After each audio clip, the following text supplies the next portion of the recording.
O Flora of the moon, of the dream, O little ones, O fleeting will of the ancients, let the hunter be safe, let him find comfort, and let this dream, his captor, foretell a pleasant awakening.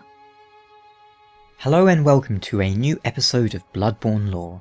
I am Mont, or Alex, and in this video we're going to be discussing one of the most important, useful, and most loved characters of Bloodborne.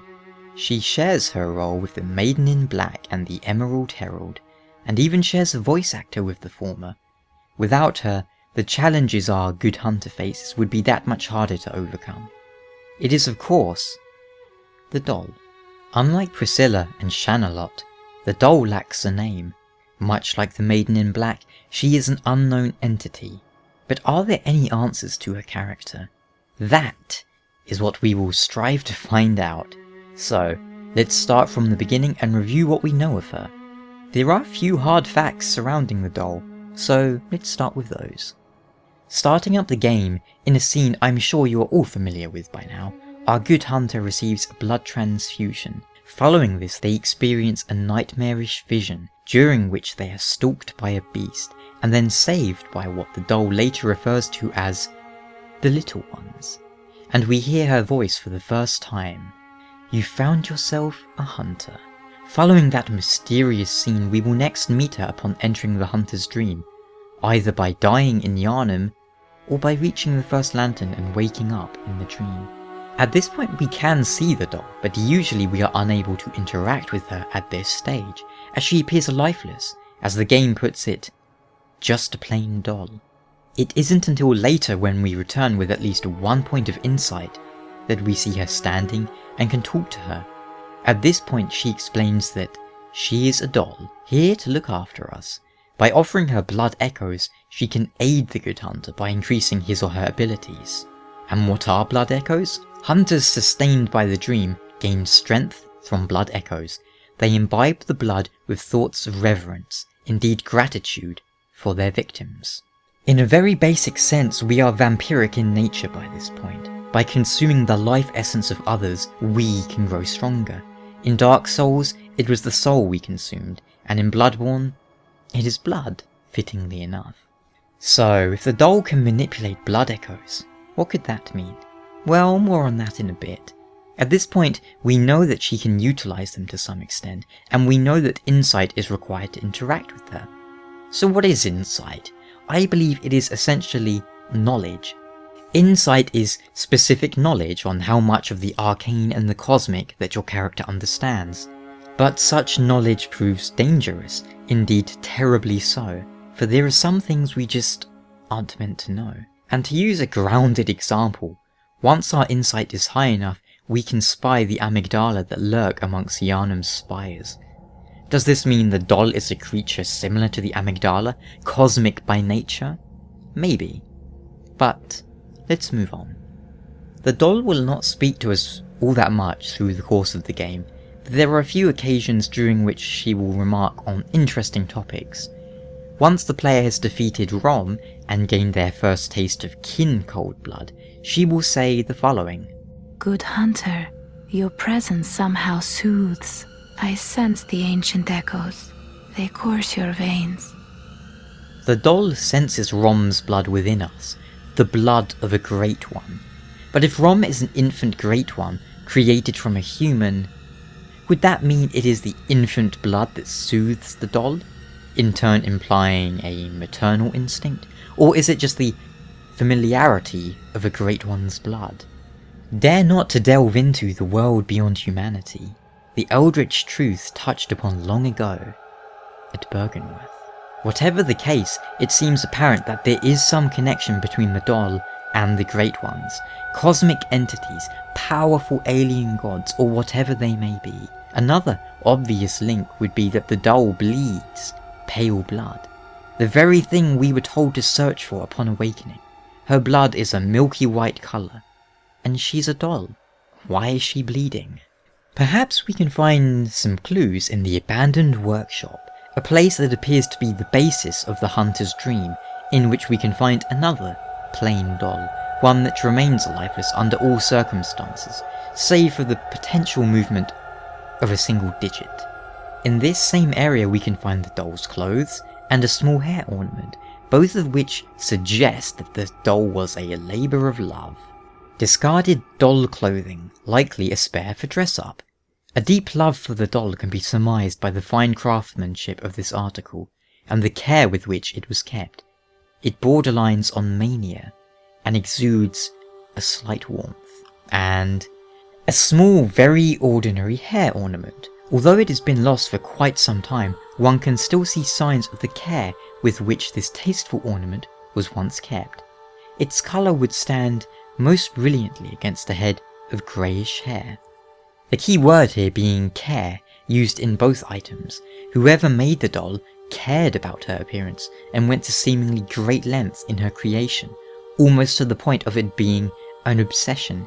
Indeed, the Tear Blood item remarks, perhaps the doll's creator had wished for just such a friend, albeit in vain. Why do people have dolls to begin with? Is it not to give company and friend to usually a child whose ignorance and imagination turns the doll from a toy into a companion, into a friend? From here we have to make the jump to Gehrman, a lonely old hunter who has spent untold years in the hunter's dream, all alone. Was he lonely in the real world too? Was the doll a passion project he created to create a friend? And when made custodian of the hunter's dream, was the doll brought to life by the same power that created the dream to give him company? But then, Gehrman seems rather dismissive of the doll, only remarking on her once, that we are welcome to use whatever we might find within the dream, even the doll, should it please us. Not exactly the words of a dear friend, are they? But still, if not Gehrman, then who? But continuing with what we know, if we take the small hair ornament to the doll, we bear witness to a very interesting scene that leads to perhaps the most interesting tidbit of lore surrounding her. What? What is this? I can't remember. Not a thing, only I feel. A yearning, something I never felt before. What's happening to me? Tell me, Hunter, could this be joy?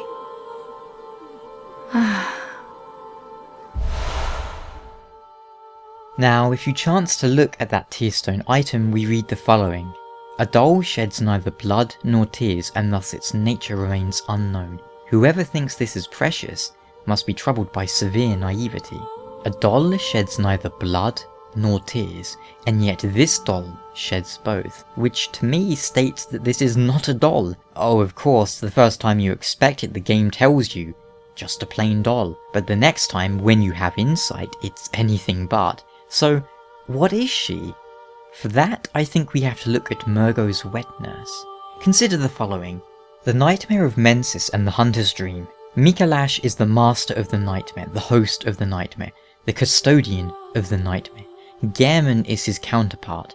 We can kill Mikolash and we can kill Gehrman, but the nightmare and the dream itself remains. Then we have Mergo, the source of the nightmare, and one of two things within the game that greet us with a unique message, Nightmare Slain. Mergo's counterpart can only be the moon presence. Of course, Mergo itself isn't a boss, and the Nightmare Slain message appears after defeating the wet nurse, but notice how long it takes to appear, and how it only appears after the cries of the infant are silenced. That has always implied to me that the message was referring to the child, Mergo, itself unable to fight us, so the wet nurse instead challenges us. What I am saying though, is that if Mikolash is equivalent to Gehrman and Mergo equivalent to the moon presence, that leaves the wet nurse and the doll. And is the doll not unlike a nurse to us? She nurses our strength, she cares for us, and even loves us in what may be a motherly way.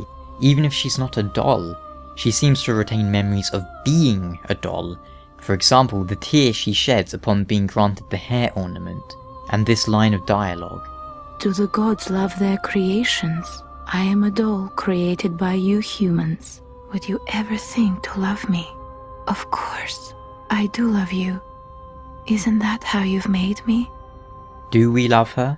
Does she have any choice as to loving us? As she says, she was created that way. Could it be that the doll is a shell inhabited by a Great One? The Great Ones are sympathetic, so perhaps it was granting a wish of Gehrman and took the form of the doll, in turn receiving memories of the unliving, almost like we do with blood echoes. After all, the Great Ones lose their children and yearn for surrogates. If Mergo was the wet nurse's surrogate, could it be that we are the doll's surrogate?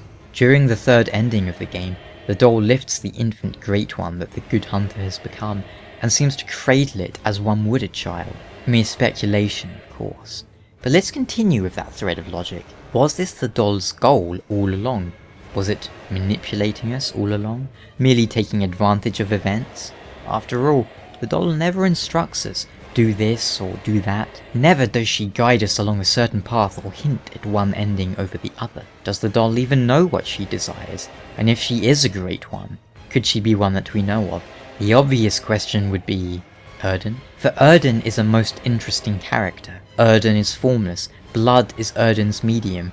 The doll can manipulate blood. Erden and its inadvertent worshippers seek blood. Personally, I'm not too sure, but I think the only real viable connection between Erden and the doll would be, of course, the blood, and the fact that Erden is formless, and thus would need a form to take, in this case, that of the doll.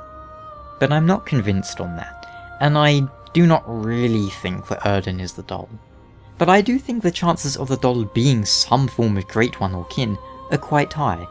After all, the Maiden in Black turned out to be one of the oldest, most powerful of demons, and the doll takes after her in a great many ways.